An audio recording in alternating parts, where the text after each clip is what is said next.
सत श्री अकाल जी। स्वागत है तुहाडा साडे प्लेटफॉर्म मास्टर क्लासिस पटियाला ते। सो अज असीं एक बड़ा इंपॉर्टेंट कॉन्सैप्ट शुरू किया है। मास्टर क्लासिस पटियाला ने एक PCS मेन्स नूं लैके एक बड़ा तगड़ा इनीशिएटिव लिया है, जिहदे कि असीं जिवें कि असीं पहलां दस चुके हैं कि असीं PCS मेन्स का कोर्स ऑलरेडी रिलीज़ कर चुके हैं। हुण ज़्यादा दिक्कत बच्चों नूं आ रही सी मेन्स दे आंसर राइटिंग की।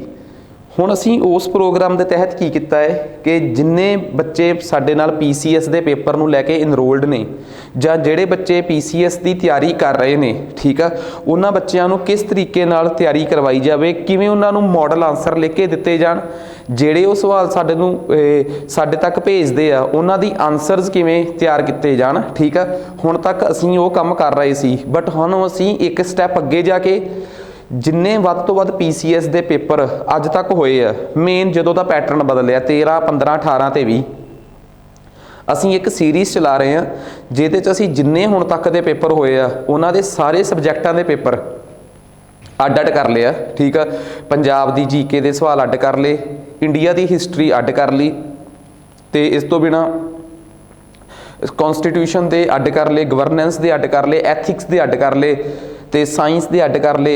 इस तरीके नाल सारे सवालों को सैपरेट करके 2013, 15 ते 18 ते 20 दे उन्हां सवालों को तुहाडे सामने मॉडल आंसर के रूप च एक्सप्लेन किया जाऊगा। एक तो हो गई गल कि आंसर एक्सप्लेन किए जाएंगे। हुण सब तो इंपॉर्टेंट गल कि पंजाब दे PCS की तैयारी करने वाले जिहड़े बच्चे आ वो तो इंग्लिश च भी करते हैं ते पंजाबी च भी करते हैं। मैं ते करनवीर असीं इन्हां दीयां स्पैशल वीडियोज़ जिहड़ियां ने वो तैयार कर रहे हैं। मेरे वालियां वीडियोज़ जिहड़ियां आंसर राइटिंग दियां होणगियां, वैसे जदों असीं थ्योरी पढ़ाउने आ ते असीं हमेशा बाईलिंगुअल करते हैं, पर जदों हुण असीं आंसर राइटिंग की गल कर रहे हैं तो जिहड़े आंसर मैं एक्सप्लेन करने आ उन्हां दा मीडियम होऊगा जी पंजाबी। मैं पंजाबी मीडियम च आंसर राइटिंग जिहड़ी आ उहदे ते फोकस कर रहा, ते करनवीर जी सेम क्वेश्चनस होणगे उहदे वास्ते इंग्लिश मीडियम च करनगे। सो साडीआं क्लासिस जिहड़ियां ने उन्हां दा बस ये होऊगा कि करनवीर जी दीआं क्लासिस उही सबजैक्ट होणगे, पंजाब, हिस्टरी, पॉलिटी, साइंस, सारे सबजैक्ट मेन्स दे क्वेश्चनस होणगे। ये सब तो इंपॉर्टेंट गल है कि PCS मेन्स दे क्वेश्चनस ने ये 2013, 15 ते 18 ते 20, 2013 यानी कि 13, 15, 18 ते 20 इन्हां 4 सालों के मेन्स के क्वेश्चनस होणगे। असीं सब तो पहला इस सीरीज़ के तहत ये दसना चाहुंदे आ कि तुहानूं पता तो लगे कि PCS के पेपर च किस तरीके के सवाल आए आ। तुसीं मेरे नाल किसी भी तरीके की डाउट लई गल करना चाहुंदे हो तो मेरा अपना नंबर आ 8558 00797। सो अज की कमिटमेंट के अकॉर्डिंग असीं शुरू किया जी सब तो पहला सबजैक्ट पंजाब दे जे मैं 2013 तो लैके 20 तक सवाल देखा, कुछ 6 कुछ सवाल बनते हैं, उन्होंने 3 अज डिस्कस करांगे। इस तरीके नाल पूरे का पूरा सैटअप जिहड़ा है वो असीं पूरे का पूरा मॉडल आंसर्स जिहड़े आ वो तुहानूं समझावांगे भी, ते उहदे ते आपां तुहानूं मॉडल आंसर लिखे हुए भी प्रोवाइड करावांगे। So let's start. सब तो पहला शुरू करते हैं जी आपां।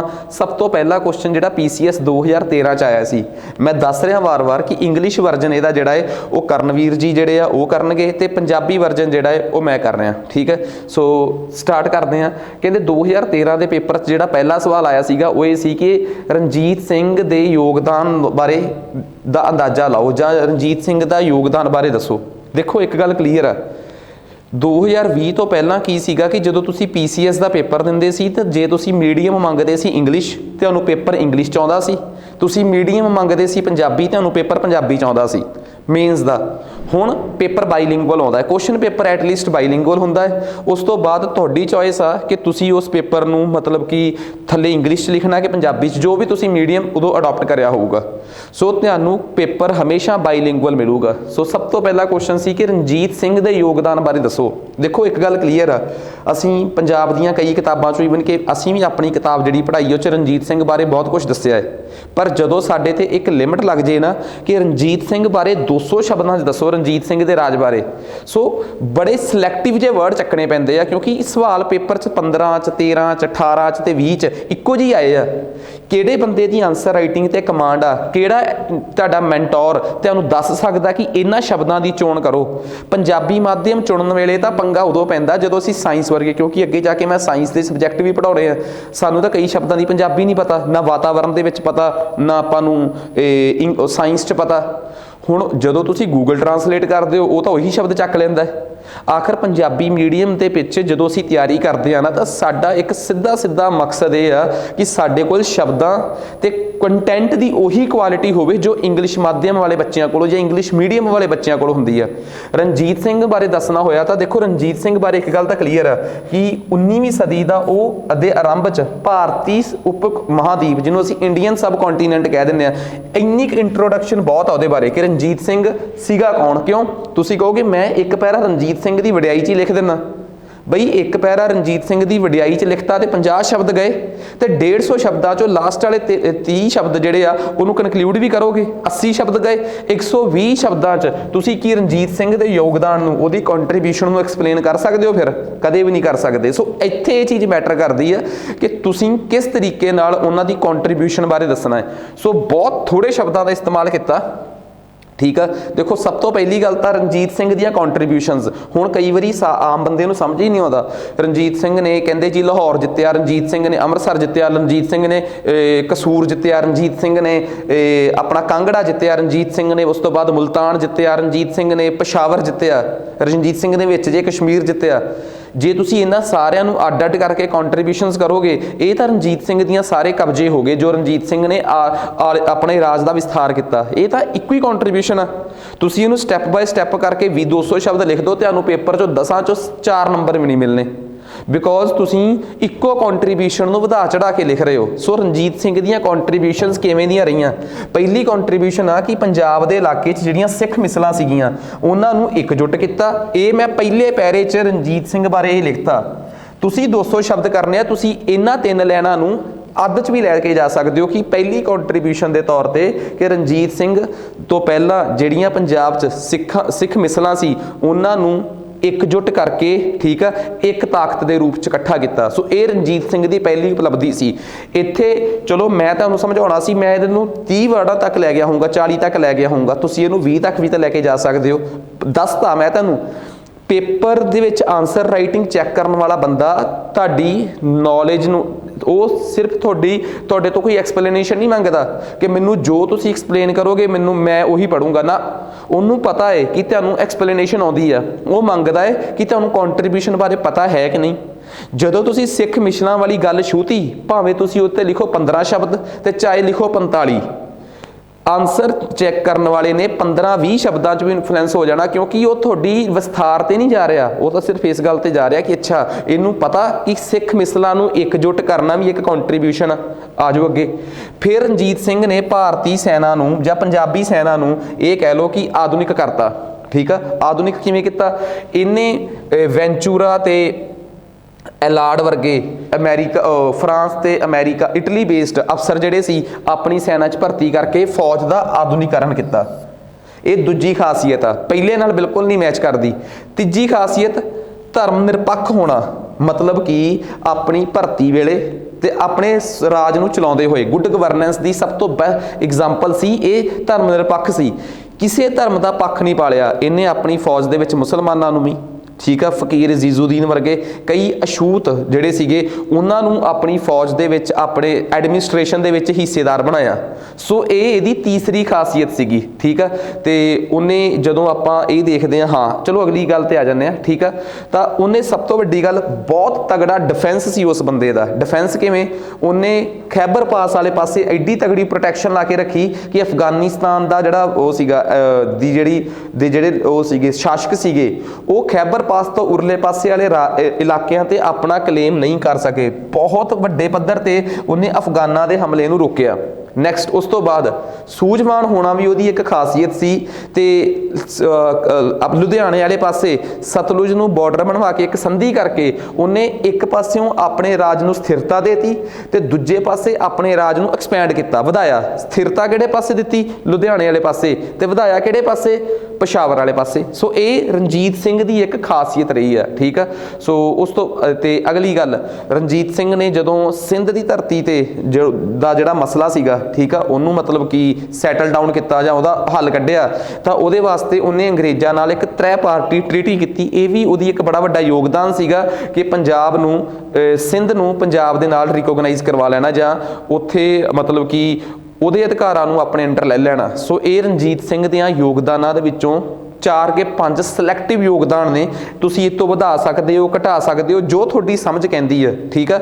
ਸੋ ਇਹ ਰਣਜੀਤ ਸਿੰਘ ਦੀਆਂ ਉਪਲਬਧੀਆਂ ਸੀਗੀਆਂ, ਠੀਕ ਆ। ਸੋ ਉਸ ਤੋਂ ਬਾਅਦ ਜੇ ਗੱਲ ਕਰੀਏ ਉਹਦੀ ਕੰਟਰੀਬਿਊਸ਼ਨ ਦੀ ਕਿ ਉਹਨੇ ਦਾਨ ਪੁੰਨ ਦੀ, ਤਾਂ ਰਣਜੀਤ ਸਿੰਘ ਨੇ ਆਪਣੇ ਧਰਮ ਤੋਂ ਉੱਪਰ ਉੱਠ ਕੇ ਹਰਮੰਦਰ ਸਾਹਿਬ ਤੇ ਨੰਦੇੜ ਸਾਹਿਬ ਦੇ ਜੇ ਮਤਲਬ ਗੁਰਦੁਆਰਿਆਂ ਦਾ ਨਿਰਮਾਣ ਕਰਵਾਇਆ ਜਾਂ ਰਿਪੇਅਰ ਕਰਵਾਈ ਆ, ਤਾਂ ਦੁਰਗਿਆਨਾ ਮੰਦਿਰ ਜਾਂ ਹਿਮਾਚਲ ਦੇ ਮੰਦਿਰਾਂ ਨੂੰ ਵੀ ਉਹਨੇ ਰੱਜ ਕੇ ਸੋਨਾ ਦਿੱਤਾ ਹੈ, ਤਾਂ ਜੋ ਕਿਸੇ ਵੀ ਤਰੀਕੇ ਨਾਲ ਐ ਨਾ ਲੱਗੇ ਕਿ ਇਹ ਸਿਰਫ ਇੱਕ ਧਰਮ ਵਾਸਤੇ ਹੀ ਕੰਟਰੀਬਿਊਟ ਕੀਤਾ ਹੈ, ਠੀਕ ਆ। ਲਾਹੌਰ ਦੇ ਵਿੱਚ ਮਸਜਿਦਾਂ ਜਿਹੜੀਆਂ ਸੀਗੀਆਂ, ਠੀਕ ਆ, ਬਾਦਸ਼ਾਹੀ ਮਸਜਿਦ, ਉਹਦੀ ਰਿਪੇਅਰ ਕਰਾਉਣਾ, ਇਹ ਰਣਜੀਤ ਸਿੰਘ ਦੀਆਂ ਜੋ ਉਹਦੀਆਂ ਦੂਜੇ ਧਰਮਾਂ ਪ੍ਰਤੀ ਰਿਸਪੈਕਟ ਸੀਗੀ ਉਹਨੂੰ ਦੱਸਦੀ ਸੀ। ਸੋ ਉਹ ਇੱਕ ਯੋਗਦਾਨ ਸਿੱਖਾਂ ਨੂੰ, ਸਿੱਖ ਰਾਜ ਨੂੰ ਬੜਾ ਸੈਕੂਲਰ ਤੌਰ ਤੇ ਪੇਸ਼ ਕਰਨਾ, ਇਹ ਸਿੱਖਾਂ ਦੇ ਦਿਲ ਮਤਲਬ ਦੂਜਿਆਂ ਦੇ ਦਿਲਾਂ 'ਚ ਸਿੱਖਾਂ ਪ੍ਰਤੀ ਇੱਕ ਚੰਗੀ ਭਾਵਨਾ ਪੈਦਾ ਕਰਾਉਣ ਦੇ ਬਰਾਬਰ ਸੀ, ਤੇ ਇਹ ਰਣਜੀਤ ਸਿੰਘ ਦਾ ਸਿੱਖ ਸਮਾਜ ਨੂੰ ਵੀ ਇੱਕ ਕੰਟਰੀਬਿਊਸ਼ਨ ਆ। ਸੋ ਰਣਜੀਤ ਸਿੰਘ ਦੇ ਕੰਟਰੀਬਿਊਸ਼ਨ ਨੂੰ ਇਗਨੋਰ ਨਹੀਂ ਕੀਤਾ ਜਾ ਸਕਦਾ।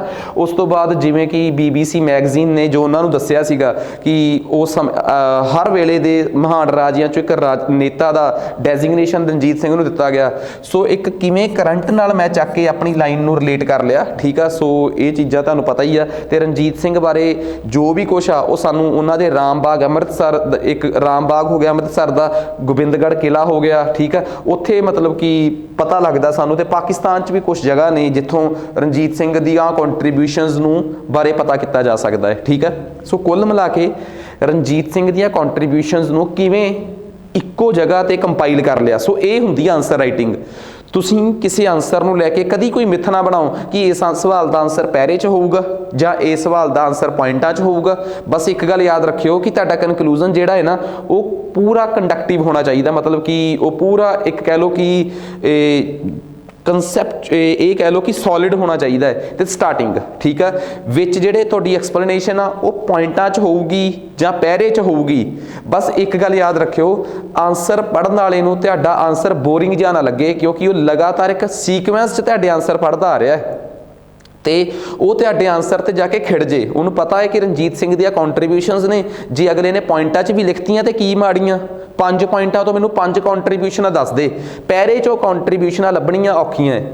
ਹਾਂ, ਜੇ ਤੁਸੀਂ ਕਿਸੇ ਲੜਾਈ ਦਾ ਜ਼ਿਕਰ ਕਰ ਰਹੇ ਹੋ ਉਹਨੂੰ ਪੁਆਇੰਟਾਂ 'ਚ ਲਿਖੋਗੇ, ਅਗਲਾ ਕਹੂਗਾ ਕਮਾਲ ਦੀ ਗੱਲ ਆ, ਲੜਾਈ ਤਾਂ ਇੱਕ ਪੈਟਰਨ 'ਚ ਹੀ ਪੜ੍ਹੀ ਜਾਣੀ ਵਧੀਆ ਲੱਗਦੀ ਹੈ ਨਾ। ਸੋ ਪੈਰੇ 'ਚ ਆਨਸਰ ਹੋਵੇ ਜਾਂ ਪੁਆਇੰਟਾਂ 'ਚ ਆਨਸਰ ਹੋਵੇ ਇਹ ਮੈਟਰ ਨਹੀਂ ਕਰਦਾ, ਆਨਸਰ ਉਵੇਂ ਹੋਵੇ ਜਿਵੇਂ ਉਹ ਜੱਚਦਾ ਹੈ। ਹਾਂ, ਇੱਕ ਚੰਗਾ ਸਟਾਰਟ ਤੇ ਇੱਕ ਚੰਗਾ ਕਨਕਲੂਜਨ ਇੱਕ ਆਨਸਰ ਨੂੰ, ਕਿਉਂਕਿ ਜਦੋਂ ਇੱਕ ਬੰਦੇ ਨੇ ਤੁਹਾਨੂੰ ਨੰਬਰ ਦੇਣੇ ਆ ਤਾਂ ਉਦੋਂ ਉਹ ਲਾਸਟ 'ਚ ਪਹੁੰਚਿਆ ਹੋਊਗਾ, ਤਾਂ ਲਾਸਟ ਵਾਲੀ ਜੇ ਗੱਲ ਤੋਂ ਉਹਦਾ ਮੱਥਾ ਖਿੜ ਗਿਆ ਤਾਂ ਸਮਝ ਲਓ ਤੁਹਾਡੇ ਆਨਸਰ ਨੰਬਰ ਆ ਗਏ। ਸੋ ਇਹ ਕੁਛ ਸਟ੍ਰੈਟੇਜੀ ਹੁੰਦੀ ਆ।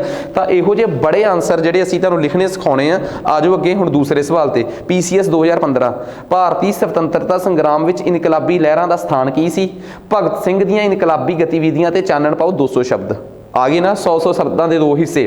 ਕਹਿੰਦੇ ਜੀ ਕ੍ਰਾਂਤੀਕਾਰੀ ਲਹਿਰਾਂ ਜਿਹੜੀਆਂ ਸੀਗੀਆਂ ਇਹਨਾਂ ਨੂੰ ਅਸੀਂ 19ਵੀਂ ਸਦੀ ਦੇ ਆਰੰਭ, ਸੌਰੀ ਇੱਥੇ ਇੱਕ ਚੀਜ਼ ਲਿਖਣੀ ਥੋੜਾ ਜਿਹਾ ਕਹਿਣਾ ਮਿਸ ਹੋ ਗਿਆ, 20ਵੀਂ ਸਦੀ ਦੇ ਮਤਲਬ ਕਿ ਸਟਾਰਟਿੰਗ ਦੇ ਵਿੱਚ ਇਹ ਭਾਰਤੀ ਸੁਤੰਤਰਤਾ ਸੰਘਰਸ਼ ਦਾ ਕ੍ਰਾਂਤੀਕਾਰੀ ਪੜਾਅ ਆਜ਼ਾਦੀ ਦੇ ਸੰਘਰਸ਼ ਨੂੰ ਤੇਜ਼ ਕਰਨ ਲਈ ਬ੍ਰਿਟਿਸ਼ ਦੇ ਮਨਾਂ ਵਿੱਚ ਡਰ ਪਾਉਣ ਦੀ ਮਾਨਸਿਕਤਾ ਪੈਦਾ ਕਰਨ ਦੇ ਸਿਧਾਂਤ ਤੇ ਆਧਾਰਿਤ ਸੀ। ਦੇਖੋ ਇੱਕ ਗੱਲ ਕਲੀਅਰ ਆ, ਤੁਹਾਨੂੰ ਵੀ ਪਤਾ ਹੈ ਕਿ 1900 ਤੋਂ ਬਾਅਦ 20ਵੀਂ ਸਦੀ ਜਦੋਂ ਸ਼ੁਰੂ ਹੁੰਦੀ ਆ, ਗਰਮ ਖਿਆਲੀ ਤੇ ਨਰਮ ਖਿਆਲੀ ਆਪਸ 'ਚ ਉਲਝ ਜਾਂਦੇ ਆ। ਤਾਂ ਉਸ ਵੇਲੇ ਇਹ ਕ੍ਰਾਂਤੀਕਾਰੀ ਪੜਾਅ ਜਿਹੜਾ ਸੀਗਾ ਉਹ ਇਸ ਕਰਕੇ ਜ਼ਰੂਰੀ ਸੀ ਕਿ ਬ੍ਰਿਟਿਸ਼ ਦੇ ਮਨ ਦੇ ਵਿੱਚ ਡਰ ਦੀ ਮਾਨਸਿਕਤਾ ਪੈਦਾ ਕਰਨੀ ਜ਼ਰੂਰੀ ਸੀ, ਕਿਉਂਕਿ ਮੋਡਰੇਟਸ ਯਾਨੀ ਕਿ ਨਰਮ ਖਿਆਲੀ ਤੇ ਐਕਸਟਰੀਮਿਸਟ ਯਾਨੀ ਕਿ ਗਰਮ ਖਿਆਲੀਆਂ ਤੋਂ ਤਾਂ ਅੰਗਰੇਜ਼ ਡਰ ਹੀ ਨਹੀਂ ਸੀ ਰਹੇ।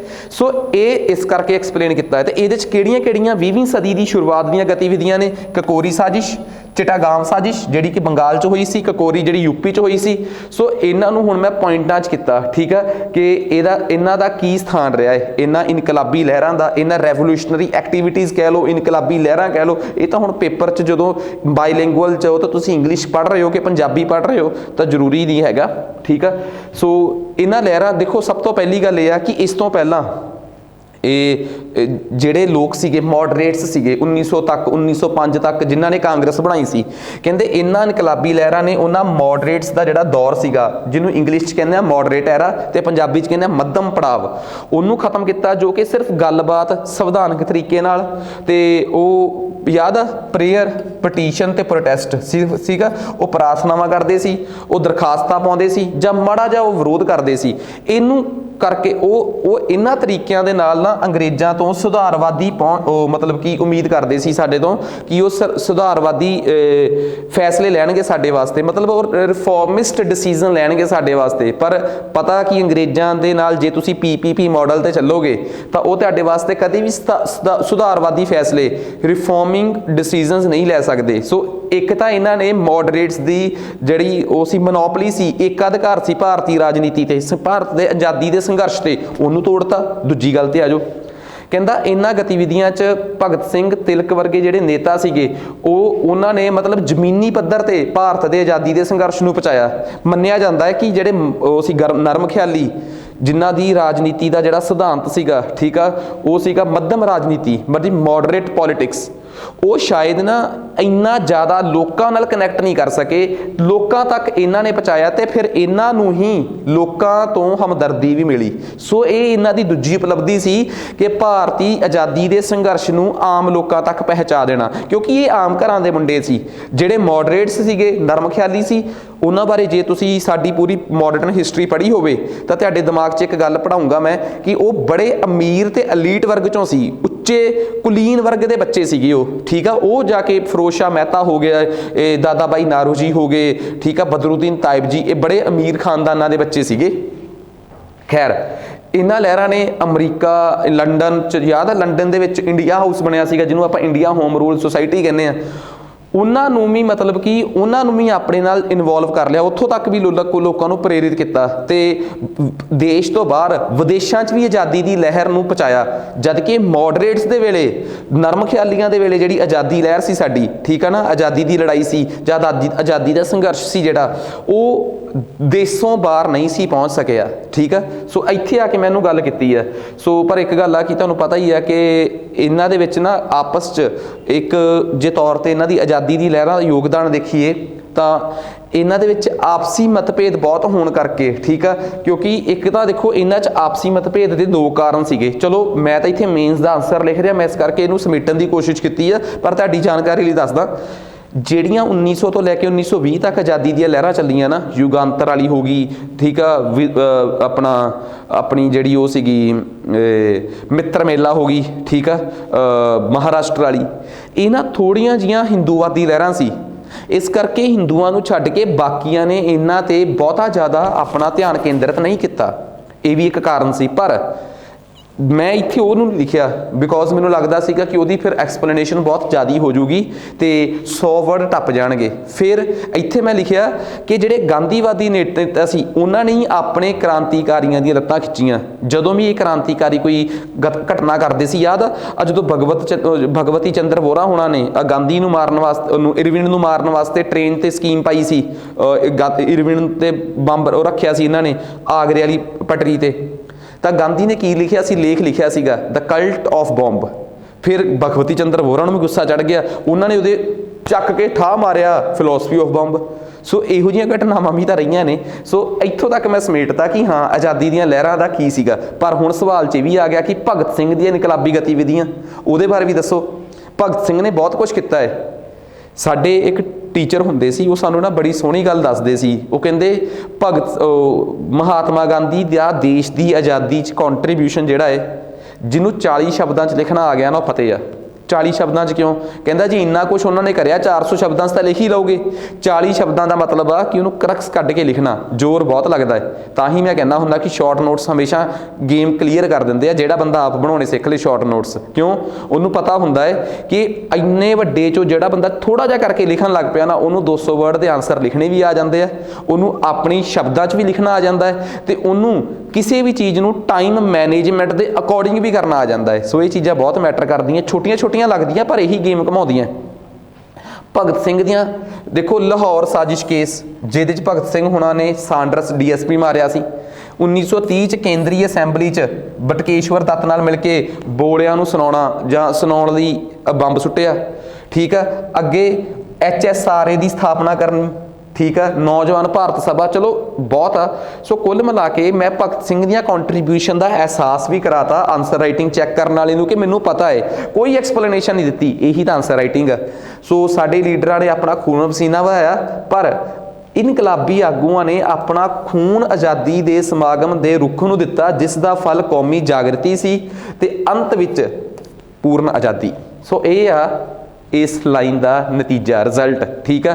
ਸੋ ਜਦੋਂ ਅਸੀਂ ਇਸ ਤਰੀਕੇ ਨਾਲ ਇਹਦਾ ਐਂਡ ਕਰਦੇ ਆ ਨਾ, ਤੇ ਅਗਲੇ ਨੂੰ ਲੱਗਦਾ ਹੈ ਕਿ ਇਹ ਗੱਲਾਂ ਭਗਤ ਸਿੰਘ ਦੇ ਵੀ ਢੁੱਕਦੀਆਂ ਜਿਹਦੇ ਬਾਰੇ ਸਵਾਲ ਪੁੱਛਿਆ ਗਿਆ, ਤੇ ਉਸ ਤੋਂ ਉੱਪਰ ਜਿਹੜੇ ਸਾਡੇ ਰੈਵੋਲੂਸ਼ਨਰੀਜ਼ ਨੇ, ਕ੍ਰਾਂਤੀਕਾਰੀ ਨੇ, ਉਹਨਾਂ ਤੇ ਵੀ ਢੁੱਕਦੀਆਂ। ਸੋ ਇਹੀ ਖਾਸੀਅਤ ਹੁੰਦੀ ਹੈ ਕਿਸੇ ਆਨਸਰ ਰਾਈਟਿੰਗ ਨੂੰ ਐਂਡ ਕਰਨ ਦੀ। ਇਹੀ ਕਲਾਕਾਰੀ ਹੁੰਦੀ ਹੈ ਜਿਹੜਾ ਤੁਹਾਡਾ ਮੈਂਟੋਰ ਤੁਹਾਨੂੰ ਸਿਖਾਉਂਦਾ ਹੈ ਜਾਂ ਤੁਹਾਡਾ ਮੈਂਟੋਰ ਤੁਹਾਨੂੰ ਦੱਸਦਾ ਹੈ ਇਹ ਚੀਜ਼ਾਂ। ਸੋ ਇਹੀ ਇਸ ਪ੍ਰੋਗਰਾਮ ਦਾ ਸਾਡੇ ਦਾ ਮਕਸਦ ਆ। ਅਸੀਂ ਦੇਖੋ, ਮੈਂ ਪੰਜਾਬੀ ਮੀਡੀਅਮ 'ਚ ਪੜ੍ਹਾ ਰਿਹਾ ਤੇ ਕਰਨਵੀਰ ਜੀ ਇੰਗਲਿਸ਼ ਮੀਡੀਅਮ 'ਚ, ਉਹ ਵੀ ਇਹੀ ਸਵਾਲ। ਤੁਸੀਂ, ਮੈਂ ਨਹੀਂ ਕਹਿੰਦਾ ਕਿ ਇਹਦੇ ਤੇ ਟਾਈਮ ਖਰਾਬ ਕਰੋ। ਇੰਗਲਿਸ਼ ਮੀਡੀਅਮ ਵਾਲਾ ਇੰਗਲਿਸ਼ ਮੀਡੀਅਮ ਵਾਲੀਆਂ ਵੀਡੀਓਜ਼ ਦੇਖੇ, ਪੰਜਾਬੀ ਮੀਡੀਅਮ ਵਾਲਾ ਪੰਜਾਬੀ ਮੀਡੀਅਮ ਵਾਲੀਆਂ ਵੀਡੀਓਜ਼ ਦੇਖੇ। ਤੁਹਾਨੂੰ ਆਨਸਰ ਦਾ ਪਤਾ ਹੋਣਾ ਚਾਹੀਦਾ ਕਿ ਕੀ ਕੱਢਿਆ ਉਹਨਾਂ ਨੇ, ਕੀ ਕਰਕਸ ਨਿਕਲ ਕੇ ਬਾਹਰ ਆਈ ਆ। ਸੋ ਇਹ ਚੀਜ਼ਾਂ ਬਹੁਤ ਮੈਟਰ ਕਰਦੀਆਂ, ਠੀਕ ਹੈ। ਨੈਕਸਟ, ਉਸ ਤੋਂ ਬਾਅਦ ਅੱਗੇ ਆ ਗਿਆ ਜੀ ਤੀਸਰਾ ਸਵਾਲ, ਰਣਜੀਤ ਸਿੰਘ ਨਾਲ ਅੰਗਰੇਜ਼ਾਂ ਦੇ ਸੰਬੰਧਾਂ ਦਾ ਸੰਖੇਪ ਵੇਰਵਾ ਦਿਓ। ਤੁਸੀਂ ਨੋਟਿਸ ਕਰੋ 13 ਤੋਂ ਬਾਅਦ PCS ਕਦੋਂ ਹੋਇਆ? 15 'ਚ। 15 'ਚ ਵੀ ਰਣਜੀਤ ਸਿੰਘ ਤੇ ਸਵਾਲ ਆ, 13 'ਚ ਵੀ, ਠੀਕ ਆ। ਤੇ ਨਾਲ ਹੀ ਉਹਨਾਂ ਨੇ ਲਿਖੀ ਕਿ ਅੰਗਰੇਜ਼ਾਂ ਨੇ ਪੰਜਾਬ ਤੇ ਆਪਣੀ ਲਾਲਚੀ ਨਜ਼ਰ ਕਿਉਂ ਰੱਖੀ ਜਾਂ ਲੋਭੀ ਨਜ਼ਰ ਕਿਉਂ ਰੱਖੀ, ਠੀਕ ਆ। ਇਹ ਦੋ ਗੱਲਾਂ ਨੇ ਤੇ ਐਕਸਪਲੇਨੇਸ਼ਨ ਦੇਣੀ ਆ 200 ਸ਼ਬਦਾਂ 'ਚ, ਠੀਕ ਆ। ਸੋ ਦੇਖੋ, ਹੁਣ ਇੱਕ ਗੱਲ ਆ, ਮੈਂ ਉਹੀ ਚੱਕ ਕੇ ਥੋੜਾ ਜਿਹਾ ਇੱਥੇ ਚੇਂਜ ਕਰਕੇ ਲਿਖਤਾ। ਕਿਉਂ? 13 ਤੇ 15 ਵਾਲੇ ਦਾ ਤਾਂ ਹੈਡਿੰਗ ਤਾਂ ਸੇਮ ਹੀ ਹੋਊਗੀ, ਤੇ ਨਾਲੇ 13 ਦੇ ਪੇਪਰ 'ਚ ਕਿਵੇਂ ਹੋ ਸਕਦਾ ਕਿ ਰਣਜੀਤ ਸਿੰਘ ਦੇ 2 ਸਵਾਲ ਆ ਜਾਣ? ਇਹ ਤਾਂ ਪੋਸੀਬਲ ਨਹੀਂ ਨਾ। ਪੰਜਾਬ 'ਚੋਂ 2 ਸਵਾਲ ਆ ਜਾਣ ਤੇ ਆ ਜਾਣ, ਪਰ ਰਣਜੀਤ ਸਿੰਘ ਦੇ 2 ਸਵਾਲ ਆ ਜਾਣੇ ਪੋਸੀਬਲ ਨਹੀਂਗਾ। ਸੋ 15 ਦੇ ਪੇਪਰ 'ਚ 2 ਸਵਾਲ ਆਏ ਹੋਏ ਆ, ਠੀਕ ਆ। ਫਿਰ ਇਸ ਤੋਂ ਬਾਅਦ ਮੈਂ 18 ਤੇ 20 ਵਾਲੇ ਵੀ ਸੋਲਵ ਕਰਨੇ ਆ ਅਗਲੀ ਵੀਡੀਓ 'ਚ।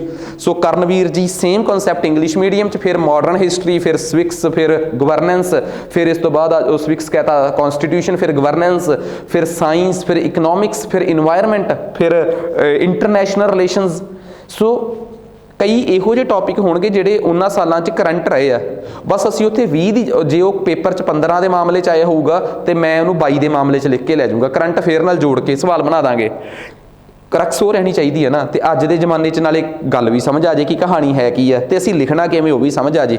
ਸੋ ਇਹ ਸਾਡਾ ਏਜੰਡਾ ਹੈ ਆਨਸਰ ਰਾਈਟਿੰਗ ਦਾ, ਤਾਂ ਜੋ ਤੁਹਾਨੂੰ ਸਮਝ ਆਵੇ ਕਿ ਤੁਸੀਂ ਆਨਸਰ ਲਿਖਣੇ ਕਿਵੇਂ ਆ ਜਾਓ ਵੀ ਅੱਗੇ। ਹਾਂ, ਜਿਹੜੇ ਬੱਚੇ ਇੰਗਲਿਸ਼ ਮੀਡੀਅਮ 'ਚ ਪੜ੍ਹਨਾ ਚਾਹੁੰਦੇ ਆ ਉਹ ਵੀ ਇਸ ਵੀਡੀਓ ਨੂੰ ਦੇਖ ਸਕਦੇ ਆ, ਬਿਕੋਜ਼ ਜੇ ਉਹਨਾਂ ਨੂੰ ਸਮਝ ਆਉਂਦੀ ਹੈ ਕਿ ਹਾਂ ਯਾਰ, ਜੋ ਸਰ ਨੇ ਕਿਹਾ ਇਹਨੂੰ ਅਸੀਂ ਇੰਗਲਿਸ਼ 'ਚ ਵੀ ਤਾਂ ਯੂਜ਼ ਕਰ ਸਕਦੇ ਹਾਂ, ਕਨਸੈਪਟ ਤਾਂ ਇਹੀ ਆ ਸਾਡਾ। ਆ ਜਾਓ ਜੀ ਅੱਗੇ। ਅਗਲਾ ਸਵਾਲ ਆਪਣੇ ਕੋਲ ਆ ਗਿਆ, ਰਣਜੀਤ ਸਿੰਘ ਦੇ, ਮਹਾਰਾਜਾ ਰਣਜੀਤ ਸਿੰਘ ਬਾਰੇ ਦੱਸਤਾ ਆਪਾਂ। ਹੁਣ ਆਪਾਂ ਨੂੰ ਪਤਾ ਹੈ ਕਿ ਉਹਨਾਂ ਨਾਲ ਅੰਗਰੇਜ਼ਾਂ ਦੇ ਸੰਬੰਧ ਕਿਵੇਂ ਦੇ ਰਹੇ ਆ, ਠੀਕ ਆ।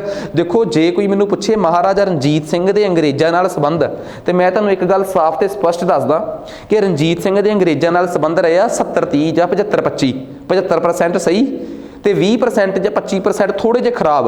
ਸ਼ਿਕਾਰਪੁਰ ਪਿੰਡ ਦਾ ਰੌਲਾ ਪੈ ਗਿਆ ਸੀ, ਜੇ ਤੁਸੀਂ ਪੰਜਾਬ ਬੋਰਡ ਦੀਆਂ ਕਿਤਾਬਾਂ ਪੜ੍ਹੀਆਂ ਹੋਣ, ਤੇ ਇੱਕ ਆਪਣਾ ਫਿਰੋਜ਼ਪੁਰ ਦਾ ਰੌਲਾ ਪੈ ਗਿਆ ਸੀਗਾ। ਬਾਰਡਰ ਏਰੀਆ ਤੇ ਜ਼ਿਆਦਾ, ਜਿੱਥੇ ਅੰਮ੍ਰਿਤਸਰ ਦੀ ਸੰਧੀ ਹੋਈ ਨਾ 1800 ਵਾਲੀ, ਤੇ ਉਹਦੇ ਨੇੜੇ ਤੇੜੇ 1-2 ਪਿੰਡਾਂ ਦਾ, ਤੇ ਇੱਕ ਅੱਧਾ ਜਿਵੇਂ ਮਤਲਬ ਕਿ ਉਹ ਇੱਕ ਡੋਗਰਾ ਬ੍ਰਦਰ ਸੀਗਾ, ਉਹਦੀ ਜਾਇਦਾਦ ਸੀ ਜਿਹੜੀ, ਉਹਦਾ ਰੌਲਾ ਪੈ ਗਿਆ ਸੀਗਾ ਕਿਉਂਕਿ ਉਹ ਅੰਗਰੇਜ਼ਾਂ ਨਾਲ ਜਾ ਕੇ ਮਿਲ ਗਿਆ ਸੀਗਾ। ਸੋ ਉਹਦੀ ਜਾਇਦਾਦ ਨੂੰ 1-2 ਇਸ਼ੂਜ਼ ਰਹੇ ਆ, ਬਟ ਮੋਰ ਔਰ ਲੈਸ ਬੜੇ ਵਧੀਆ ਤਰੀਕੇ ਨਾਲ। ਤੇ ਤੁਸੀਂ ਪੰਜਾਬ ਬੋਰਡ ਦੀ 10ਵੀਂ ਦੀ ਕਿਤਾਬ, 10ਵੀਂ ਦੀ ਕਿਤਾਬ 'ਚੋਂ ਪੂਰੇ ਦਾ ਪੂਰਾ ਰਣਜੀਤ ਸਿੰਘ ਦੇ ਚੰਗੇ ਤੇ ਮਾੜੇ ਸੰਬੰਧ ਉਹਨਾਂ ਨਾਲ ਪੜ੍ਹ ਸਕਦੇ ਹੋ। ਆ ਜਾਓ, ਮੈਂ ਰੈਫਰੈਂਸ ਇਸ ਕਰਕੇ ਦਿੰਦਾ ਤਾਂ ਜੋ ਬੜੇ ਬੱਚੇ ਜਿਹੜੇ ਆ ਪੰਜਾਬੀ ਮਾਧਿਅਮ 'ਚ ਤਿਆਰੀ ਕਰ ਰਹੇ ਆ, ਉਹ ਵਿਚਾਰੇ ਉਵੇਂ ਹੀ ਰਹਿ ਜਾਂਦੇ ਆ। ਸੋ ਮੈਂ ਨਹੀਂ ਚਾਹੁੰਦਾ ਕਿ ਉਹ ਉਵੇਂ ਰਹਿਣ, ਠੀਕ ਆ। ਉਹ ਵਾਕਈ ਹੀ ਚੰਗੀ ਤਰ੍ਹਾਂ ਇੱਕ ਚੰਗੀ ਤਿਆਰੀ ਕਰਨ ਤੇ ਚੰਗੇ ਤਰੀਕੇ ਨਾਲ ਉਹ ਕਾਮਯਾਬ ਹੋਣ, ਠੀਕ ਆ। ਆਨਸਰ ਰਾਈਟਿੰਗ ਦਾ ਪ੍ਰੋਗਰਾਮ ਇਸ ਕਰਕੇ ਸ਼ੁਰੂ ਕੀਤਾ ਪੰਜਾਬੀ ਮੀਡੀਅਮ 'ਚ, ਮੈਂ ਸਪੈਸ਼ਲੀ ਆਪਣੀ ਆਪ ਕਰਾਊਂਗਾ, ਉਹ ਇਸ ਕਰਕੇ ਕਰ ਰਿਹਾ ਮੈਂ। ਉਹਦੀ ਇੱਕ ਵਜ੍ਹਾ ਇਹ ਆ, ਮੇਰੇ ਪੁਆਇੰਟ ਆਫ ਵਿਊ ਨਾਲ, ਠੀਕ ਆ। ਉਹਦੀ ਇੱਕ ਵਜ੍ਹਾ ਇਹ ਆ ਕਿ ਮੈਂ ਚਾਹੁੰਦਾ ਕਿ ਤੁਹਾਡੇ ਤੱਕ ਪੰਜਾਬੀ ਮਾਧਿਅਮ ਜਿਹੜਾ ਹੈ ਉਹ ਚੰਗੇ ਤਰੀਕੇ ਨਾਲ ਪਹੁੰਚੇ। ਸੋ ਨੈਕਸਟ ਸ਼ੁਰੂ ਕਰਦੇ ਹਾਂ ਜੀ ਆਪਾਂ। ਕਹਿੰਦੇ ਜੇ ਅਸੀਂ ਰਣਜੀਤ ਸਿੰਘ ਦੇ ਨਾਲ ਅੰਗਰੇਜ਼ਾਂ ਦੀਆਂ ਸੰਧੀਆਂ ਦੇਖੀਏ ਤਾਂ ਦੇਖੋ, ਪਹਿਲੀ ਗੱਲ ਆ ਕਿ ਸੰਬੰਧਾਂ ਵੱਲੋਂ ਆਪਾਂ ਕਹਿ ਸਕਦੇ ਹਾਂ ਕਿ ਰਣਜੀਤ ਸਿੰਘ ਨੇ, ਮੈਂ ਸ਼ੁਰੂ ਕਿਵੇਂ ਕੀਤਾ ਕੁਐਸਚਨ ਆਹ ਤਾਂ ਪੜ੍ਹ ਲਿਆ ਤੁਸੀਂ, ਇੱਥੋਂ ਸ਼ੁਰੂ ਹੋਇਆ ਅਸਲੀ ਕੁਐਸਚਨ, ਕਿ ਇੱਕ ਯੋਗ ਤੇ ਦੂਰਦਰਸ਼ੀ ਸ਼ਾਸਕ ਵਜੋਂ ਰਣਜੀਤ ਸਿੰਘ ਨੇ ਚੰਗੇ ਸੰਬੰਧ ਬਣਾਉਣ ਦੀ ਕੋਸ਼ਿਸ਼ ਕੀਤੀ, ਬਟ ਵਿਦ ਸਮ ਐਕਸੈਪਸ਼ਨਸ, ਕੁਛ ਅਪਵਾਦਾਂ ਦੇ ਨਾਲ। ਕਿਹੜੇ ਅਪਵਾਦ ਤੇ ਕਿਹੜੇ ਚੰਗੇ ਸੰਬੰਧ? ਆ ਜਾਓ। ਪਹਿਲਾਂ 1809 ਦੇ ਵਿੱਚ ਹੋਈ ਆ ਜੀ ਬ੍ਰਿਟਿਸ਼ ਤੇ ਰਣਜੀਤ ਸਿੰਘ ਦੀ ਸੰਧੀ, ਜਿਹੜੀ ਚਾਰਲਸ ਬੈਟਕਲੈਫੇ ਨੇ ਕਰਾਈ ਹੈ, ਠੀਕ ਆ, ਜਿਹਦੇ 'ਚ ਸਤਲੁਜ ਤੇ ਉੱਤਰ ਦੇ ਖੇਤਾਂ 'ਚ ਖੁੱਲਾ ਹੱਥ ਮਿਲ ਸਕਿਆ ਰਣਜੀਤ ਸਿੰਘ ਨੂੰ। ਤੇ ਉਹਦੇ ਜਿਹੜੇ ਦੱਖਣ ਦੇ ਖੇਤਰ ਸੀ ਉੱਥੇ ਉਹਦੀ ਹੋ ਗਈ ਸੀ ਟ੍ਰੀਟੀ ਆਫ, ਜਿਹਨੂੰ ਆਪਾਂ ਕਹਿ ਦਿੰਦੇ ਆ ਸਹਾਇਕ ਨੀਤੀ, ਠੀਕ ਹੈ ਨਾ। ਅੰਗਰੇਜ਼ਾਂ ਨੇ ਸਹਾਇਕ ਨੀਤੀ ਅਪਣਾਈ ਸੀ, ਸਬਸਿਡਰੀ ਅਲਾਇੰਸ ਦੀ ਨੀਤੀ ਪਟਿਆਲੇ ਨਾਭੇ ਵਾਲਿਆਂ ਨਾਲ, ਇਹ ਦੱਖਣ ਵਾਲੇ ਪਾਸੇ ਤੇ ਉੱਤਰ ਵਾਲੇ ਪਾਸੇ ਰਣਜੀਤ ਸਿੰਘ ਨੂੰ, ਠੀਕ ਹੈ। ਇੱਕ ਪੁਆਇੰਟ ਮੈਂ ਇਹਦੇ 'ਚ ਹੋਰ ਐਡ ਕਰ ਦੇਣਾ ਚਾਹੁੰਦਾ ਸੀਗਾ ਜਿਹੜਾ ਸਕਿਪ ਹੋ ਗਿਆ, ਉਹ ਸੀ ਉਹਨਾਂ ਨੇ 1806 ਇਸ ਵਿੱਚ ਬ੍ਰਿਟਿਸ਼ ਵਾਲਿਆਂ ਨਾਲ ਦੋਸਤੀ ਦੀ ਸੰਧੀ ਜੋ ਕਿ ਲਾਹੌਰ ਵਿੱਚ ਬਹਿ ਕੇ ਕੀਤੀ, ਜਿਸ ਵਿੱਚ ਦੋਸਤ ਦਾ ਦੋਸਤ ਦੋਸਤ ਤੇ ਦੋਸਤ ਦਾ ਦੁਸ਼ਮਣ ਦੁਸ਼ਮਣ ਹੋਵੇਗਾ ਦੇ ਸਿਧਾਂਤ ਤੇ ਰਣਜੀਤ ਸਿੰਘ ਨੇ ਅੰਗਰੇਜ਼ਾਂ ਨਾਲ ਇੱਕ ਵਾਅਦਾ ਕੀਤਾ ਸੀ। ਸੋ ਉਹ ਵੀ ਇੱਕ ਚੰਗੀ ਸੰਧੀ ਸੀਗੀ ਰਣਜੀਤ ਸਿੰਘ ਨੇ, ਉਹ ਕਰਵਾਈ ਸੀ ਲਾਰਡ ਲੇਕ ਦੇ ਅਧੀਨ, ਜਿਹੜਾ ਅੰਗਰੇਜ਼ ਆਇਆ ਸੀ ਸੰਧੀ ਕਰਨ, ਠੀਕ ਆ। ਉਸ ਟਾਈਮ ਗਵਰਨਰ ਜਨਰਲ ਜਿਹੜਾ ਸੀਗਾ ਉਹ ਸੀਗਾ ਆਪਣਾ ਸ਼ਾਇਦ ਬੋਰਲੋ, ਜਿਹੜਾ ਮਦਰਾਸ ਦਾ ਗਵਰਨਰ ਸੀ ਨਾ ਉਸ ਟਾਈਮ, ਉਹਨੂੰ ਐਡੀਸ਼ਨਲ ਚਾਰਜ ਮਿਲਿਆ ਸੀ ਭਾਰਤ ਦੇ ਗਵਰਨਰ ਜਨਰਲ ਦਾ। ਸੋ ਉਹ ਵੀ ਇੱਕ ਪੁਆਇੰਟ ਇੱਕ ਰਹਿ ਗਿਆ, ਆ ਦੂਜਾ ਹੋ ਗਿਆ। ਫਿਰ 1838 ਚ ਰਣਜੀਤ ਸਿੰਘ ਨੇ ਅਫਗਾਨਿਸਤਾਨ ਤੇ ਕਬਜ਼ਾ ਕਰਨ ਵਾਸਤੇ ਅੰਗਰੇਜ਼ਾਂ ਦੇ ਨਾਲ ਇੱਕ ਸੰਧੀ ਕੀਤੀ, ਜਿਹੜੀ ਅੰਗਰੇਜ਼ ਆਕਲੈਂਡ ਤੇ ਸੂਜਾ ਸ਼ਾਹ ਤੇ ਰਣਜੀਤ ਸਿੰਘ ਤਿੰਨਾਂ ਨੇ ਕੀਤੀ, ਤਾਂ ਕਿ ਦੋਸਤ ਮੁਹੰਮਦ ਖਾਨ ਨੂੰ ਹਰਾਇਆ ਜਾ ਸਕੇ। ਤੇ ਇਹਦੇ ਨਾਲ ਕੀ ਹੋਊਗਾ ਕਿ ਇੱਕ ਦਾਅਵਾ ਕੀਤਾ ਜਾ ਸਕੇ ਕਿ ਹਾਂ ਅਸੀਂ ਅਫਗਾਨਿਸਤਾਨ ਤੇ ਵੀ ਕਬਜ਼ਾ ਕਰਨਾ ਹੈ। ਸੋ ਇਹ ਵੀ ਇੱਕ ਚੰਗੀ ਰਣਜੀਤ ਸਿੰਘ ਦੇ ਅੰਗਰੇਜ਼ਾਂ ਨਾਲ ਸੰਬੰਧਾਂ ਨੂੰ ਦਰਸਾਉਂਦੀ ਆ। ਇਹ ਤੀਜਾ ਪੁਆਇੰਟ ਹੋ ਗਿਆ, ਆ ਦੂਜਾ ਪੁਆਇੰਟ ਹੋ ਗਿਆ। ਪਹਿਲਾ ਪੁਆਇੰਟ ਮੈਂ ਤੁਹਾਡੇ ਨਾਲ 1806 ਦੀ ਸੰਧੀ ਵਾਲਾ ਬੋਲ ਕੇ ਹੀ ਦੱਸਦਾ ਤੁਹਾਨੂੰ ਮੈਂ, ਠੀਕ ਆ। ਜਦੋਂ ਤੁਹਾਨੂੰ ਐਕਸਪਲੇਨੇਸ਼ਨ ਮਿਲੂਗੀ ਉਹਦੇ 'ਚ ਪਹਿਲਾ ਪੁਆਇੰਟ ਵੀ ਐਡ ਹੋਊਗਾ, ਠੀਕ ਆ। ਫਿਰ ਰਣਜੀਤ ਸਿੰਘ ਨੇ ਅੰਗਰੇਜ਼ਾਂ ਦੇ ਨਾਲ ਜਦੋਂ 1815 ਚ ਅੰਗਰੇਜ਼ਾਂ ਦੀ ਉਹਨਾਂ ਨਾਲ ਲੜਾਈ ਹੋਈ ਹੈ, ਐਂਗਲੋ ਨੇਪਾਲ ਲੜਾਈ, ਠੀਕ ਆ, ਉਹਦੇ 'ਚ ਗੋਰਖਿਆਂ ਦਾ ਸਾਥ ਦੇਣ ਦੀ ਬਜਾਏ ਨੇਪਾਲ ਦੇ ਵਿੱਚ ਅੰਗਰੇਜ਼ਾਂ ਦਾ ਸਾਥ ਦਿੱਤਾ, ਤਾਂ ਜੋ ਕਿ ਅੰਗਰੇਜ਼ਾਂ ਦੇ ਨਾਲ ਜੋ ਸਾਡੇ ਸਬੰਧ ਨੇ ਉਹ ਖਰਾਬ ਹੋ ਰਹੇ ਆ, ਉਹ ਖਰਾਬ ਨਾ ਹੋਣ, ਉਹ ਠੀਕ ਰਹਿਣ। ਸੋ ਰਣਜੀਤ ਸਿੰਘ ਅੰਗਰੇਜ਼ਾਂ ਨੂੰ ਲੈ ਕੇ ਇੰਨਾ ਸੀਗਾ, ਠੀਕ ਆ। ਪਰ 4 ਪੁਆਇੰਟ ਹੋਣ ਤੋਂ ਬਾਅਦ ਪਰ ਤੁਹਾਨੂੰ ਪਤਾ ਹੀ ਆ ਕਿ ਸਿੰਧ ਦਾ ਮਸਲਾ ਬੜਾ ਚਿਰ ਅੜਿਆ ਰਿਹਾ ਰਣਜੀਤ ਸਿੰਘ ਦਾ ਅੰਗਰੇਜ਼ਾਂ ਨਾਲ, ਕਿਉਂਕਿ ਅੰਗਰੇਜ਼ ਸਿੰਧ ਦੇ ਅਮੀਰਾਂ ਨੂੰ ਆਪਣੇ ਅੰਡਰ ਲੈ ਕੇ ਆਉਣਾ ਚਾਹੁੰਦੇ ਸੀ ਤੇ ਰਣਜੀਤ ਸਿੰਘ ਨੂੰ ਸੀ ਕਿ ਜੇ ਸਿੰਧ ਤੇ ਇਹਨਾਂ ਦਾ ਕਬਜ਼ਾ ਹੋ ਗਿਆ, ਸਿੰਧ ਦੇ ਥਰੂ ਕੱਲ੍ਹ ਨੂੰ ਮੇਰੇ ਤੇ ਕਬਜ਼ਾ ਕਰਨਗੇ। ਸਿੰਧ ਹਮੇਸ਼ਾ ਅਪਵਾਦ ਰਿਹਾ ਤੇ ਇਵੇਂ ਸ਼ਿਕਾਰਪੁਰ ਪਿੰਡ 1831 ਚ ਫਿਰ ਇਹਦੀ ਸੈਟਲਮੈਂਟ ਜਿਹੜੀ ਆ ਉਹ ਮਤਲਬ ਕਿ ਵਿਲੀਅਮ ਬੈਂਟਿਕ ਨਾਲ ਕਰਨੀ ਸ਼ੁਰੂ ਕੀਤੀ। ਫਿਰੋਜ਼ਪੁਰ ਜਿਹੜਾ ਸੀਗਾ ਉਹਦੇ ਤੇ ਅੰਗਰੇਜ਼ ਬਾਰਡਰ ਏਰੀਏ ਤੇ ਲਗਾਤਾਰ ਕਬਜ਼ਾ ਕਰ ਰਹੇ ਸੀ, ਇਹ ਵੀ ਆਪਣੇ ਆਪ ਚ ਇੱਕ ਅਪਵਾਦ ਸੀਗਾ, ਠੀਕ ਆ। ਸੋ ਇਹ ਕੁਝ ਅਪਵਾਦ ਸੀਗੇ ਜਿਹੜੇ ਰਣਜੀਤ ਸਿੰਘ ਤੇ ਅੰਗਰੇਜ਼ਾਂ ਦੇ ਸੰਬੰਧਾਂ ਨੂੰ ਕਦੀ-ਕਦੀ ਖਰਾਬ ਕਰਦੇ ਰਹੇ। ਬਟ ਹਾਂ, ਵਿਲੀਅਮ ਬੈਂਟਿਕ ਨਾਲ ਬਹਿ ਕੇ ਤੇ ਆਕਲੈਂਡ ਨਾਲ ਬਹਿ ਕੇ ਰਣਜੀਤ ਸਿੰਘ ਇਹਨਾਂ ਅਪਵਾਦਾਂ ਨੂੰ ਹੱਲ ਵੀ ਕਰਦਾ ਰਿਹਾ ਨਾਲ-ਨਾਲ, ਇਹ ਵੀ ਸਾਨੂੰ ਪਤਾ ਹੈ। ਹੁਣ ਅੰਗਰੇਜ਼ਾਂ ਦੇ ਪੰਜਾਬ ਤੇ ਜਿਹੜੀ ਲਾਲਚੀ ਨਜ਼ਰ ਰੱਖਣ ਦੇ ਕਾਰਨ ਕੀ ਸੀਗੇ, ਠੀਕ ਆ। ਪਹਿਲਾ ਕਾਰਨ ਸੀਗਾ ਕਿ ਰਣਜੀਤ ਸਿੰਘ ਦੀ ਜਿਹੜੀ ਫਰਾਂਸੀਆਂ ਨਾਲ ਤੇ ਇਟਾਲੀਅਨ ਤੇ ਅਮਰੀਕਨ ਨਾਲ ਦੋਸਤੀ ਸੀ, ਜਿਹਦੇ ਕਰਕੇ ਰਣਜੀਤ ਸਿੰਘ ਆਪਣੀ ਸੈਨਾ ਨੂੰ ਲਗਾਤਾਰ ਆਧੁਨਿਕੀਕਰਨ ਵੱਲ ਜਾਨੀ ਕਿ ਮਾਡਰਨਾਈਜੇਸ਼ਨ ਵੱਲ ਲੈ ਕੇ ਜਾ ਰਿਹਾ ਸੀ, ਉਹ ਵੀ ਅੰਗਰੇਜ਼ਾਂ ਨੂੰ ਬੜੀ ਤੰਗ ਕਰਦੀ ਸੀ। ਸੋ ਇਹ ਇੱਕ ਇਸ ਕਰਕੇ ਉਹ ਰਣਜੀਤ ਸਿੰਘ ਨੂੰ ਹਮੇਸ਼ਾ ਦਬਾਉਣਾ ਚਾਹੁੰਦੇ ਸੀਗੇ, ਠੀਕ ਆ। ਤੇ ਭਾਰਤ ਦੇ ਉੱਪਰੋਂ ਅਫਗਾਨਿਸਤਾਨ ਦਾ ਰਾਜਾ ਦੋਸਤ ਮੁਹੰਮਦ ਖਾਨ ਤੇ ਰੂਸ ਦਾ ਰਾਜਾ ਜ਼ਾਰ ਨਿਕੋਲਸ II ਭਾਰਤ ਤੇ ਹਮਲਾ ਕਰਕੇ ਭਾਰਤ ਨੂੰ ਆਪਣੇ 'ਚ ਮਿਲਾ ਸਕਦਾ ਹੈ ਜਾਂ ਭਾਰਤ ਦੇ ਅਰਬ ਸਾਗਰ ਤੱਕ ਆ ਸਕਦਾ ਹੈ, ਤੇ ਰਣਜੀਤ ਸਿੰਘ ਉਸ ਟਾਈਮ ਉਹਦੇ ਨਾਲ ਨਾ ਮਿਲ ਜੇ, ਇਹ ਵੀ ਇੱਕ ਡਰ ਸੀ। ਇਸ ਕਰਕੇ ਵੀ ਰਣਜੀਤ ਸਿੰਘ ਦੇ ਰਾਜ ਤੇ ਉਹਨਾਂ ਦੀ ਪੈਣੀ ਨਿਗਾਹ ਸੀਗੀ। ਤੀਸਰੀ ਗੱਲ, ਨੈਪੋਲੀਅਨ ਜਦੋਂ 1800 ਤੋਂ ਬਾਅਦ ਲਗਾਤਾਰ ਰੂਸ ਦੇ ਜਿਹੜਾ ਸੀਗਾ ਰਸਤੇ ਭਾਰਤ ਆ ਕੇ ਰਣਜੀਤ ਸਿੰਘ ਨਾਲ ਹੱਥ ਮਿਲਾ ਕੇ ਭਾਰਤ ਨੂੰ ਤੇ ਅੰਗਰੇਜ਼ਾਂ ਦੇ ਖਿਲਾਫ ਇੱਕ ਮੁਹਿੰਮ ਛੇੜ ਸਕਦਾ ਹੈ, ਉਹ ਵੀ ਅੰਗਰੇਜ਼ਾਂ ਲਈ ਖਤਰਾ ਸੀ, ਤਾਂ ਵੀ ਰਣਜੀਤ ਸਿੰਘ ਤੇ ਪੰਜਾਬ ਤੇ ਉਹਨਾਂ ਦੀ ਲੋਭੀ ਨਜ਼ਰ ਸੀਗੀ, ਠੀਕ ਆ। ਸੋ ਅਗਲਾ ਇਹ ਵੀ ਮੈਂ ਕਾਰਨ ਦੱਸਤਾ। ਅਗਲਾ ਕਾਰਨ ਕਿ ਬੰਗਲੌਰ ਮੈਸੂਰ ਮਰਾਠਿਆਂ ਨੂੰ ਹਰਾਉਣ ਤੋਂ ਬਾਅਦ 1805 ਚ ਜਦੋਂ ਅੰਗਰੇਜ਼ ਵਿਹਲੇ ਹੋ ਗਏ ਤੇ ਫਿਰ ਅਗਲੀ ਨਿਗਾਹ ਆ ਗਈ ਪੰਜਾਬ ਤੇ ਕਿ ਕਿਉਂ ਨਾ ਇਹਨੂੰ ਵੀ ਹੁਣ ਪੰਜਾਬ 'ਚ ਮਿਲਾ ਲਈਏ ਤੇ ਪੂਰੇ ਦਾ ਪੂਰਾ ਭਾਰਤ ਕਬਜ਼ੇ 'ਚ ਕਰ ਲਈਏ। ਇਹ ਵੀ ਇੱਕ ਕਾਰਨ ਸੀ ਕਿ ਅੰਗਰੇਜ਼ ਪੰਜਾਬ ਤੇ ਲੋਭੀ ਨਿਗਾਹ ਰੱਖ ਰਹੇ ਸੀਗੇ। ਕਿੰਨੇ ਜ਼ਬਰਦਸਤ ਤਰੀਕੇ ਨਾਲ ਤੁਹਾਨੂੰ ਆਪਣੇ ਕਾਰਨ ਜਿਹੜੇ ਆ ਉਹ ਐਕਸਪਲੇਨ ਕਰਨੇ ਪੈਣੇ ਆ, ਠੀਕ ਆ। ਸੋ ਵਧਾਉਣ ਲਈ ਸ਼ਕਤੀ ਦੇ ਭੁੱਖੇ ਸਨ ਤੇ ਪੰਜਾਬ ਉਸ ਇੱਛਾ ਲਈ ਰੁਕਾਵਟ ਸੀ ਜਿਸ ਨੂੰ ਉਹ ਦੂਰ ਕਰਨਾ ਚਾਹੁੰਦੇ ਸਨ। ਸੋ ਇਹ ਆਪਣੇ ਆਪ 'ਚ ਇੱਕ ਐਕਸਪਲੇਨੇਟਰੀ ਪੁਆਇੰਟ ਹੋ ਗਿਆ ਕਿ ਲੋਭੀ ਨਿਗਾਹ ਦਾ ਕਾਰਨ ਕੀ ਆ, ਠੀਕ ਆ। ਕਰਕਸ ਕੱਢਣਾ ਹੈ, ਠੀਕ ਆ। ਕਰਕਸ ਕੱਢਦੇ ਹੁਣ ਇਹਦਾ ਕਿ ਆਖਰ ਜਦੋਂ ਇੱਕ ਵਧੀਆ ਸਵਾਲ ਦਾ ਆਨਸਰ ਲਿਖ ਲਿਆ ਤੇ ਫਿਰ ਇਹਨੂੰ ਨਟ ਸ਼ੈਲ 'ਚ ਕੰਪਲੀਟ ਕਿਵੇਂ ਕਰਨਾ, ਕਿਵੇਂ ਕਨਕਲੂਡ ਕਰੀਦੇ ਆਨਸਰ, ਨਿਚੋੜ ਕਿਵੇਂ ਕੱਢੀਦਾ। ਅੰਗਰੇਜ਼ਾਂ ਨਾਲ ਰਣਜੀਤ ਸਿੰਘ ਦੇ ਸੁਹਿਰਦ ਸੰਬੰਧ 1839 ਈਸਵੀ ਵਿੱਚ ਉਸ ਦੀ ਮੌਤ ਤੋਂ ਬਾਅਦ ਖਤਮ ਹੋ ਗਏ ਤੇ ਰਣਜੀਤ ਸਿੰਘ ਦੇ ਕਮਜ਼ੋਰ ਉੱਤਰਾਧਿਕਾਰੀਆਂ, ਚਾਹੇ ਤੁਸੀਂ ਖੜਕ ਸਿੰਘ ਕਹਿ ਲਓ, ਚਾਹੇ ਨੌਨਿਹਾਲ ਸਿੰਘ ਦੀ ਡੈਥ ਹੀ ਨਾਲ ਹੋ ਗਈ ਤਾਂ ਫਿਰ ਸ਼ੇਰ ਸਿੰਘ ਕਹਿ ਲਓ, ਫਿਰ ਪਸ਼ੌਰਾ ਸਿੰਘ ਬਣਦਾ ਡੈਥ ਰਹਿ ਗਿਆ, ਠੀਕ ਆ। ਤੇ ਉਸ ਤੋਂ ਬਾਅਦ ਦਲੀਪ ਸਿੰਘ ਕਹਿ ਲਓ ਦੇ ਨਾਲ ਲਗਾਤਾਰ 2 ਐਂਗਲੋ ਸਿੱਖ ਯੁੱਧਾਂ ਤੋਂ ਬਾਅਦ 1899 ਈਸਵੀ ਵਿੱਚ ਡਲਹੌਜ਼ੀ ਸਾਹਿਬ ਨੇ ਪੰਜਾਬ ਨੂੰ ਅੰਗਰੇਜ਼ਾਂ ਦੁਆਰਾ ਆਪਣੇ 'ਚ ਮਿਲਾ ਲਿਆ ਗਿਆ। ਸੋ ਪੰਜਾਬ ਨੂੰ ਮਿਲਾ ਲਿਆ ਗਿਆ, ਅੰਗਰੇਜ਼ਾਂ ਦੁਆਰਾ ਲਿਖਣ ਦੀ ਲੋੜ ਹੀ ਨਹੀਂ। ਠੀਕ ਆ, ਸੋ ਕਹਾਣੀ ਇਹ ਬਣੀ, ਕਰਕਸ ਇਹ ਬਣੀ ਆਪਣੀ ਕਿ ਜੇ ਅਸੀਂ ਕੋਈ ਵੀ ਸਵਾਲ ਲਿਖਣਾ ਚਾਹੁੰਦੇ ਆ ਜਾਂ ਅਸੀਂ ਕੁਝ ਵੀ ਕਰਨਾ ਚਾਹੁੰਦੇ ਆ, ਸਾਨੂੰ ਇੱਕ ਤਾਂ ਉਸ ਵਿਸ਼ੇ ਤੇ ਪੂਰੀ ਜਾਣਕਾਰੀ ਚਾਹੀਦੀ ਹੈ। ਕਿਉਂਕਿ ਜੇ ਤੁਸੀਂ ਕਹਿ ਦੋਗੇ ਕਿ ਮੈਨੂੰ ਤਾਂ ਰਣਜੀਤ ਸਿੰਘ ਬਾਰੇ 2 ਗੱਲਾਂ ਹੀ ਪਤਾ ਹੈ, ਤਾਂ ਸ਼ਾਇਦ ਉਹਦੇ ਨਾਲ ਤੁਹਾਡੇ ਆਨਸਰ ਦੀ ਖੂਬਸੂਰਤੀ ਉਹ ਰਵੇ ਨਾ। ਰਣਜੀਤ ਸਿੰਘ ਨਾਲ ਅੰਗਰੇਜ਼ਾਂ ਦੇ ਸੰਬੰਧਾਂ ਤੇ ਸਵਾਲ ਪੁੱਛਿਆ ਤੇ ਪੂਰਾ ਡਟ ਕੇ ਸਵਾਲ ਦਾ ਜਵਾਬ ਦੇਣਾ ਤੁਸੀਂ ਕਿ ਅੱਛਾ ਆਹ ਸੰਬੰਧ ਸੀਗੇ, ਆਹ ਉਹਦਾ ਸਵਾਲ ਸੀ, ਇਸ ਤਰੀਕੇ ਨਾਲ ਆਪਾਂ ਉਹਦਾ ਜਵਾਬ ਦੇਣਾ ਹੈ। ਉਮੀਦ ਕਰਦੇ ਹਾਂ ਕਿ ਤੁਹਾਨੂੰ ਇਹ ਗੱਲ ਜਿਹੜੀ ਆ ਮੇਨਸ ਦੇ ਸਾਰੇ ਕੁਐਸਚਨਸ ਜਿਹੜੇ ਆ ਉਹ ਚੰਗੀ ਤਰ੍ਹਾਂ ਸਮਝ ਆਏ ਹੋਣਗੇ। ਠੀਕ ਆ, ਸੋ ਇਹ ਸਾਡਾ ਮਤਲਬ ਕਿ ਇੱਕ ਐਫਰਟ ਸੀਗੀ ਕਿ ਜਿਹਦੇ ਤਹਿਤ ਅਸੀਂ ਕਿ ਤੁਹਾਨੂੰ ਮੇਨਸ ਦੇ ਆਨਸਰ ਰਾਈਟਿੰਗ ਜਿਹੜੀ ਆ ਉਹ ਲਗਾਤਾਰ ਨਾਲ ਪ੍ਰੋਵਾਈਡ ਕਰਾਈਏ, ਤਾਂ ਜੋ ਤੁਹਾਨੂੰ ਪਤਾ ਲੱਗੇ ਕਿ ਪੇਪਰ 'ਚ ਕਿਵੇਂ ਲਿਖਣਾ ਹੈ ਤੇ ਕੀ ਅਸੀਂ ਗਲਤੀਆਂ ਕਰਦੇ ਹਾਂ। 18 ਤੇ 20 ਚ ਆਏ ਜਿਹੜੇ 2 ਜਾਂ 3 ਸਵਾਲ ਬਚੇ ਆ ਉਹ ਅੱਗੇ ਕੰਪਲੀਟ ਕਰਾਂਗੇ। ਫਿਰ ਇਸ ਤੋਂ ਬਾਅਦ ਦੂਸਰੇ ਸਬਜੈਕਟ ਸਾਰੇ ਸਬਜੈਕਟਾਂ ਨੂੰ ਅਸੀਂ ਕੰਪਲੀਟ ਕਰਾਂਗੇ। 13 ਤੋਂ ਪਹਿਲਾਂ ਵਾਲੇ ਪੇਪਰ ਕਿਉਂ ਨਹੀਂ, ਕਿਉਂਕਿ ਉਹ MA ਆਧਾਰਿਤ ਪੇਪਰ ਹੁੰਦੇ ਸੀ, ਜਿਵੇਂ MA ਦੇ ਪੇਪਰ ਆਉਂਦੇ ਆ। ਠੀਕ ਆ, ਉਵੇਂ ਦੇ ਪੇਪਰ ਹੁੰਦੇ ਸੀ, ਉਹਨਾਂ ਦੀ ਕੋਈ ਰੈਲੀਵੈਂਸ ਨਹੀਂ ਹੈਗੀ ਅੱਜ ਦੇ ਸਮੇਂ 'ਚ। ਸੋ ਅੱਜ ਦੇ ਸਮੇਂ 'ਚ ਜਦੋਂ ਦਾ GS1 GS2 GS3 ਤੇ GS4 ਸ਼ੁਰੂ ਹੋਇਆ ਹੈ, ਜਰਨਲ ਸਟੱਡੀਜ਼ ਭਾਗ ਪੇਪਰ 1 ਜਰਨਲ ਸਟੱਡੀਜ਼ ਪੇਪਰ 2, ਉਦੋਂ ਤੋਂ ਇਸ ਟਾਈਪ ਦੇ ਪੈਟਰਨ ਦੀ ਵੈਲਿਊ ਵਧੀ ਆ। ਉਮੀਦ ਕਰਦਾ ਕਿ ਲੈਕਚਰ ਸਮਝ ਆਇਆ ਹੋਊਗਾ। ਅੱਜ ਵਾਸਤੇ ਇੰਨਾ ਹੀ ਬਹੁਤ ਆ। ਧੰਨਵਾਦ।